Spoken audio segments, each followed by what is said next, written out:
친구야 우리 예배 차하겠습니다. 기도하시겠습니다. 주님 감사합니다. 오늘도 우리가 이렇게 다 같이 주님께 찬양 예배 드릴 수 있는 시간과 환경과 그리고 우리 교회 친구들, 선생님, 목사님 주님에 감사드립니다. 시간 주님께 예배와 찬양 드릴 때 온전히 집중하여서 순수한 마음으로 주님을 찬양할 수 있도록 하여 주시고 그 마음 온전히 기뻐 받아 주시옵소서. 우리가 항상 바쁜 삶을 살아가고 앞으로 바빠지는 삶을 사는데 그때마다 항상 그 일 때문에 주님이 잊지 않고 주님을 기억하면서 주님의 계획대로 주님의 이끄심을 받을 수 있도록 은혜를 더하시고 용기를 더해 주시옵소서.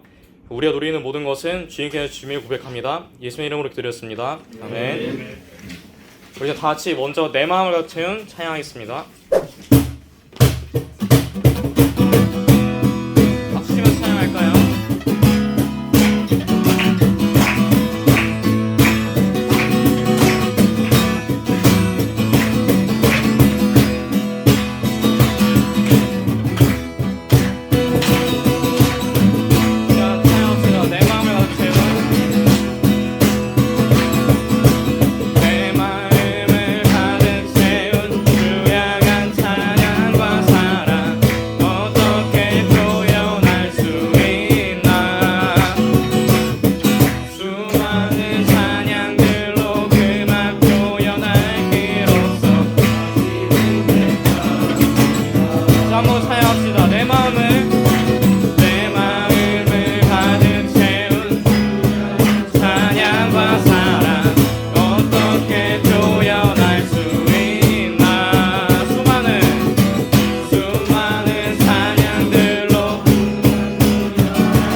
주안의 수기포에 찬양하겠습니다.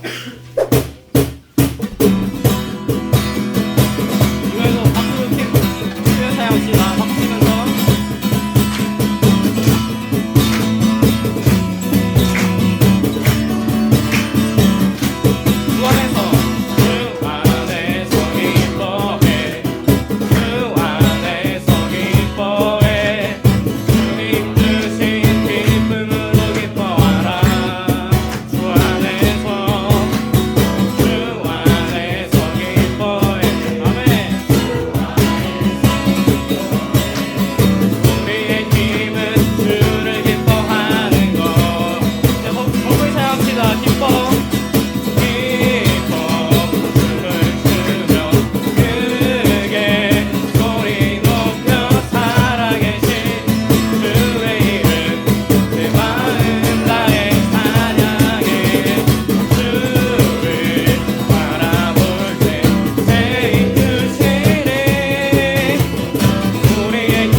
영광 역수 드리겠습니다. 할렐루야. 마라나타 다 같이 찬양하겠습니다.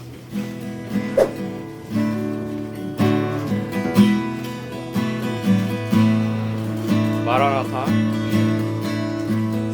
마라나타 주 예수여 어서 오시옵소서. 땅의 모든 끝 모든 족속 주를 찬송하게 하소서. 마라나타 마라나타 주 예수여 어서 오시옵소서. 모든 열방이 주께 돌아와 춤추며 경배하게 하소서. 우리 주님 다시 오실 길을 만들자. 십자가를 지고 땅 끝까지 우린 가리라. 우리 주님 하늘 영광 온 땅 덮을 때 우리 땅 끝에서 우리 박수다. 마라나타 마라나타 마라나타 아멘. 주 예수여 오시옵소서. 마라나타 마라나타 마라나타 아멘. 주 예수여 오시옵소서. 모든 열방이 우리 주님 다시 오실 길을 만들자. 십자가를 지고 땅 끝까지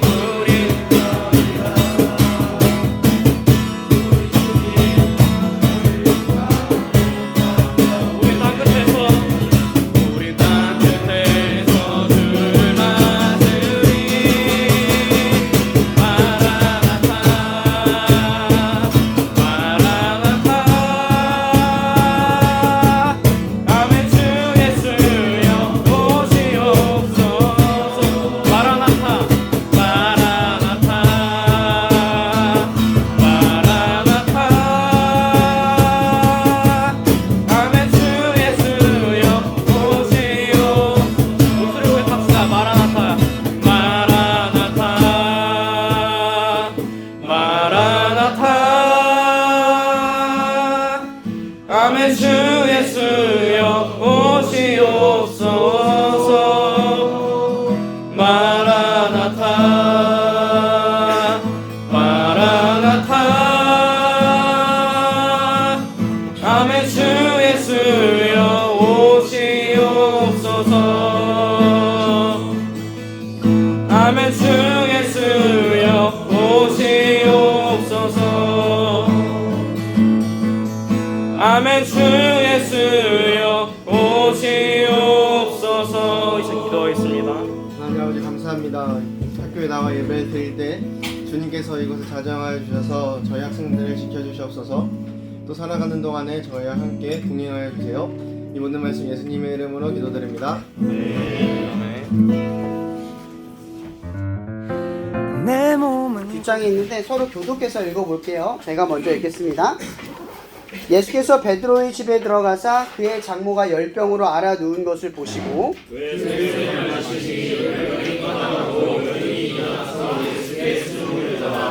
저물매 사람들이 귀신 들린 자를 많이 데리고 예수께 오거늘 예수께서 말씀으로 귀신들을 쫓아내시고 병든 자들을 다 고치시니 우리의 연약한 것을 친히 감당하시고 병을 짊어지셨도다. 병을 이루어하시니더라. 아멘.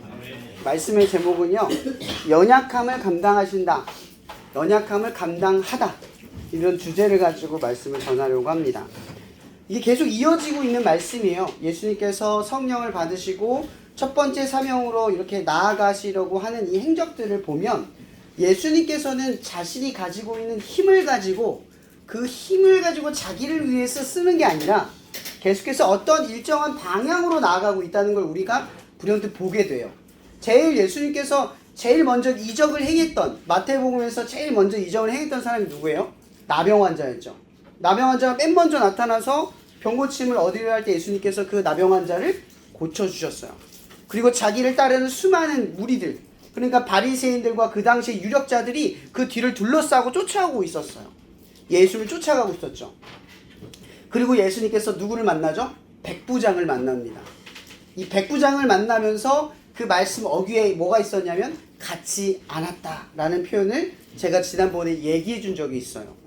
예수님이 같지 않았다라는 말은 그들이 가진 힘의 방식과 예수님이 가진 힘을 사용하는 방식이 전혀 달랐다 이 얘기를 하고 있는 거예요. 그럼 예수님께서는 백부장을 만난 뒤에 오늘 그 다음 어디로 행적을 옮기냐? 바로 여기에요. 계속해서 누구를 만나요? 여러분 여러 힘이 있으면, 권력이 있으면, 좀 능력이 되면 어떤 사람 만나고 싶어요? 저기 이건희 회장 같은 사람 만나고 싶지 않아요? 그죠? 네. 저는 좀 힘 있는 사람들을 만나고 싶잖아요. 내가 힘이 있다면. 그럼 예수님은 지금 힘이 있어요. 실제로 사람들이 쫓아가고 있었고. 근데 예수님이 지금 어디로 가고 있냐면 유력자들, 더 힘 있는 사람들을 쫓아가는 게 아니라 그 힘을 가지고 누구에게? 아픈 사람, 힘없는 사람, 도움이 필요한 사람. 더 거꾸로 얘기하면 하나님의 사랑과 하나님의 도움이 필요한 쪽으로 나아가고 계신다라는 거예요. 이게 지금 뭐가 다르냐면 여러분들에게 나는 힘이 있다면, 예전에 얘기한 적 있을 거예요. 힘이 있다면 나는 뭘 바꿀 거야, 어떤 일을 할 거야 라는 생각을 주로 하잖아요. 그죠? 예수님도 똑같지 않아요? 힘을 갖고 태어났어요. 근데 여러분들이 힘을 가지고 사용하는 방식과 예수님께서 힘을 사용하는 방식이 똑같아요? 어때요? 여러분이 똑같이 쓸 수 있을 것 같아요? 예수님처럼? 아니죠. 하나님이 우리들에게 힘을 주신다면 그 힘을 하나님이 원하는 쪽으로 쓸 수 있는 힘조차도 사실 없어요. 근데 예수님은 어떤 분이냐? 하나님이 주신 힘을 하나님이 주시는 방향으로 쓸 수 있는 힘까지도 가지고 계신 분이에요. 예수님이 지금 보여주신 건 뭐냐면 인간적인 욕심으로 자기의 명예와 권력과 힘을 얻는 쪽으로 가는 게 아니라 하나님의 사랑이 필요한 쪽으로 발걸음을 옮기고 계시다라는 거예요. 오늘 첫 번째 사건에서는 베드로의 장모의 이야기가 등장을 하잖아요. 이 이야기를 언급하는 이유는 단순해요. 예수님께서 기적을 행하던 사람들 중에 누가 있었냐면 베드로의 장모가 있었던 거예요. 그러니까 먼 훗날 이 베드로는 어떻게 돼요? 예수님을 따르게 되죠. 밑도 끝도 없이 베드로가 예수님! 이러고 쫓아온 게 아니란 말이에요.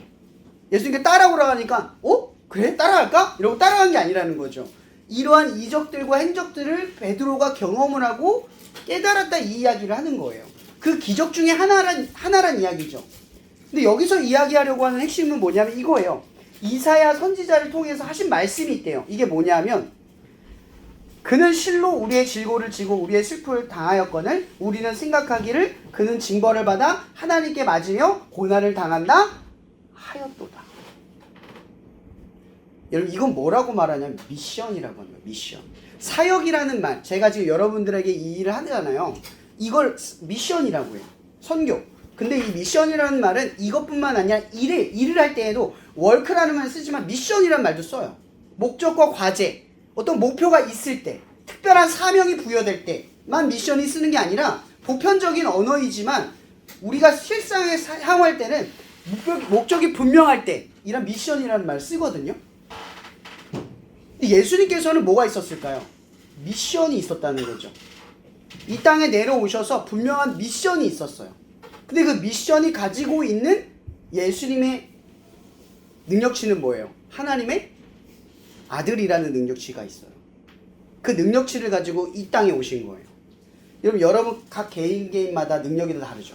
가지고 있는 돈의 크기도 다를 거예요. 어떤 애는 100원 있을 거고 어떤 애는 500원 있을 거고 어떤 애는 1000원, 만원, 5만원 있을지도 몰라요. 돈의 크기도, 키도 다 달라. 얼굴도 달라. 집안 배경, 많은 것들이 다 달라요. 다 달라요. 성경에서는요, 많은 걸 가지고 많은 일을 행하라. 그러니까 큰 사람이 되라. 이렇게 얘기하지 않아요. 어떻게 얘기하냐면 너희가 가진 것을 가지고 하나님의 일을 해라. 이렇게 말하거든요. 크고 작음인 것 같지만 사실은 내가 가지고 있는 것 가지고 하나님의 일을 해라요. 그래서 성경에 어떤 말이 있냐면 작은 것에 충성된 자가 곧 뭐에도 충성된다고 하는지 아세요? 큰 것에서도 똑같이 충성한대요. 크고 작음을 가리지 않고 충성할 줄 안대요. 그러니까 힘이 적은 사람도 하나님께 충성을 하면 힘이 커질 때도 마땅히 어떻게 한다고요? 하나님께 충성할 줄 안다는 거예요. 그러니까 예수님은요, 미션이 있었다는 거예요. 이 땅을 살아가면서 분명한 과제와 목적을 두고 나아가는 미션이 있었다는 거예요. 여러분, 그러면 여러분, 예수님께서 지금 이 길을 걸어가고 있어요. 예수님께서 지금 어디로 걸어가고 있냐면 죽으러 가면서 이 죽음이 누구를 위해서? 힘없고 연약한 자들을 감당하기 위해서, 스스로를 구제할 수 없고 구원할 수 없는 이들을 위해서 결국은 어떻게 가요? 십자가의 길로 걸어가고 있는 거예요. 이게 미션이에요. 이게 미션이에요. 십자가의 길로 가서 결국 이루는 게 뭐예요? 부활이잖아요. 부활이라고 하는 구원의 역사란 말이에요. 그러면 예수님을 쫓아가는 사람들은 어디로 쫓아가는 거예요? 누굴 쫓아가는 거예요? 예수님이 가신 길을 쫓아가는 거죠. 여러분들은 누구를 쫓아가고 있어요? 예수님을 쫓아가는 사람들이라는 거예요. 하나님의 자녀라는 건, 예수를 믿는다라는 건 예수님이 가신 길을 쫓아간다는 거예요. 예수님이 가신 길이 어디라고요? 연약한 사람을 감당하는 거. 주변에 힘없고 도움이 필요한 사람을 내가 바라보는 거. 하나님의 사랑과 하나님의 필요가 느껴지는 사람들에게 나아가는 거. 이게 누가 하는 일이라고요? 예수님이 하신 일이에요. 그리고 예수님을 쫓는 사람이 마땅히 해야 할 일이라는 거예요. 미션이 있다는 거죠. 우리들에게 미션이 있어요. 오늘 이 시간 예배를 드리고 하나님을 믿고 복음을 받아들여서 신앙이라는 것을 갖게 되면 그 일에는 단지 나는 구원받아 이런 확신만 있는 게 아니라 이 구원에는 미션이 있다는 거예요. 이 구원의 길에는 미션이 있다는 거죠. 그 미션이 뭐예요? 복음을 전하고 도움이 필요한 사람들에게 조건과 자격 없이 사랑을 베풀어 줄 수 있는 거예요. 지금 이 시대에 이 기독교가 많이 불신을 얻게 되는 가장 큰 원인이 뭐라고 생각하세요? 힘이 약해서가 아닙니다. 필요한 곳에, 하나님의 사랑이 필요한 곳에 더 이상 나아가지 않기 때문이에요. 근데 우리가 여기 모임 있잖아요. 더 많은 친구들이 나오지 못하는 이유가 뭐라고 생각하세요? 더 알리지 않아서? 아니에요. 알려봐야 아니라고 생각하면 안 와요. 가장 중요한 건 여기 왔더니 하나님의 사랑이 느껴져. 여기 왔더니 하나님이 우리를 위해서 하신 일이 그 필요가 느껴져. 하게 만드는 누가 있어서? 여러분들이 있어서요. 가끔 교회에서 그런 말하는 친구들이 있어요. 하나님 보러 나오지 사람 보러 나오냐? 이런 말 하거든요. 그럼 하나님이 누구를 통해서 당신의 사랑을 증명하죠? 사람. 그럼 교회 오면 누구를 통해서 하나님 사랑을 알아요? 나. 우리. 그러니까 교회는 누구를 보고 오는 게 맞아요? 사람 보고 오는 게 맞아요. 왜냐면 그 사람은 하나님이 주신 미션을 지니고 있으니까요. 여러분들이 왜 참고 견디죠? 억울하도 조금 답답하더라도 왜 견뎌요? 여러분, 사랑의 속성이 뭔지 알죠? 여기 연애해본 친구도 있잖아요. 그죠? 누군가를 좋아하면 어떻게 돼요? 시간을 내고 돈을 쓰고, 그죠? 마음도 쓰고. 이거 뭐예요? 희생과 헌신이잖아. 사랑의 기초는 뭐예요? 희생과 헌신이야. 상대가 이 사람이 나 얼마나 사랑하는 줄 안다라는 건 뭐예요? 그 사람의 희생과 헌신이 얼마나 내게 있는지를 알면 이만큼 나 사랑하는구나라는 걸 알게 되죠. 그죠? 하나님의 사랑이 필요한 곳에 하나님의 사랑을 실천한다라는 말은 두 가지예요. 희생과 헌신. 희생과 헌신. 그러니까 여러분들이 연약함을 감당하기 위해, 누군가의 연약함을 감당하기 위해 나아가려면 두 가지의 각오가 필요하다는 거예요. 그게 뭐예요? 희생할 각오. 또 하나는 헌신할 각오. 여러분, 재물이 많은 청년의 이야기 알아요? 그 청년이 근심해서 돌아가요. 나를 따르라 이랬더니 근심해서 돌아가요. 근데 그 앞선 말이 이런 말이 있어요. 네가 가진 것을 가난한 자에게 나눠주고 나를 따라. 그랬더니 근심하여 돌아가요. 왜 돌아갔을까요?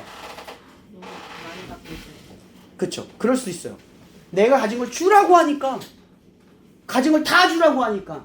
근데 이건 그 뜻이 아니었어요. D부터 읽어볼게요. 나를 따르려거든 어떻게 해요? 나처럼 하나님의 사랑이 필요한 곳에 너의 힘과 너의 가진 것을 써라 이 얘기예요. 거꾸로 해니까 이해가 되죠. 근데 이 재물이 많은 청년은 뭐가 안 보인 거예요? 예수를 따르는 길은 연약한 사람들에게 헌신과 희생을 통해서 하나님의 사랑을 전하며 구원을 이루는 길인데 그 길은 가고 싶지 않고 형식적인 예수님 길만 쫓아가겠다 이 얘기를 한 거예요. 근데 이 한마디를 들으니까 더 이상 나는 이분을 따라갈 수가 없어 라고 포기한 거죠. 사랑하는 여러분, 우리에게 중요한 건 힘이 아니에요. 똑똑함과 권력이 아니에요. 더 큰 힘은 뭐냐면 지금 이 순간 내게 준 미션을 위해서 희생과 헌신으로 준비되어져 가는가, 구원의 길로 갈 수 있는가. 그래서 언젠간 여러분이 똑똑해지고 돈을 얻고 힘을 얻고 권력을 얻었을 때 희생과 헌신 속에서 사랑에 필요한 연약한 사람을 감당하기 나아갈 수 있는 그 길을 선택할 수 있느냐의 문제라는 거예요. 왠지 아세요? 성경에 이런 말이 있어요. 돈은 일만하게 뿌리래요. 왜냐하면 돈에 대한 집착과 소유의 욕심은 구원으로 나아가지 못하게 만드는 족쇄이기 때문에 그래요. 아무리 많은 것을 가져도 구원의 길을 가기 위해서 희생과 헌신, 연약함을 감당하기에 그 길을 걸어가지 못하면 우리는 구원의 길로 한 발치도 나아갈 수 없어요. 오늘의 말씀을 기억하세요. 예수님은 미션, 힘을 가지고, 일을 가지고, 자기의 목적을 가지고 어떤 일을 해요? 연약함을 감당하는 것. 여러분 주변에 있는 연약함을 감당하세요. 그것이 주님께서 우리에게 주신 하나님의 미션입니다. 주변에 도움이 필요한 곳에 나아가세요. 그것이 하나님 주신 오늘의 미션인 줄 믿습니다. 기도하고 마칠게요. 사랑주님 감사합니다. 오늘 이 시간 예배를 지킬 수 있도록 우리 가운데 이 시간 허락해 주신 줄 감사합니다. 오늘 시간 우리 친구들이 이 말씀을 듣고 이제 세상 밖으로 나아가 학교 현장의 친구들을 만날 때 이 미션을 가지고 구원의 길로 걸어갈 수 있도록 담대함과 용기를 날마다 허락하여 주시옵소서. 조금씩 복음의 확장이 일어나고 주님의 사랑이 필요한 곳에 하나님의 복음이 알려질 수 있도록 우리를 사용하여 주시기를 간절히 원합니다. 우리 친구들 축복하여 주시고 어디로 가든지 담대함을 갖게 하여 주시옵소서. 모든 것에 감사하며 살아계신 예수님 이름으로 기도합니다. 아멘. 내일 5월 31일 집회가 있는데 이 대원고에서도 부스 운영을 합니다. 대표기도도 할 거예요. 친구들 오는데 여러분들도 오셔서 5월 30일 제일감리교회 그 실내체육관 사거리 아세요? 그 사거리에 현수막도 크게 붙여 있어요. 어딘지 알 거예요. 오후 1시부터 시작이 돼요. 오면은 일찍 와서 부스 친구들도 만나고 구경하다가 4시쯤에 예배를 들어가면 됩니다. 그래서 예배는 한 3시간 정도 드리긴 하는데 아이자야 스티원 찬양팀이 1시간, 그 말씀 1시간, 그리고 기도장들이 나와서 앞에서 기도해 줄 거예요. 그래서 꼭 같이 참여할 수 있으면 좋겠어요. 그리고 저희 더드림이라고 하는 인스타가 있는데 사전 신청을 하면 앞자리에 앉을 수가 있어요. 안 한 친구들은 좀 뒤로 밀릴 수가 있으니까 아직 자리가 좀 남았으니까 사전 신청을 꼭 해서 앞자리를 사수할 수 있도록 여러분 해주면 좋을 것 같습니다.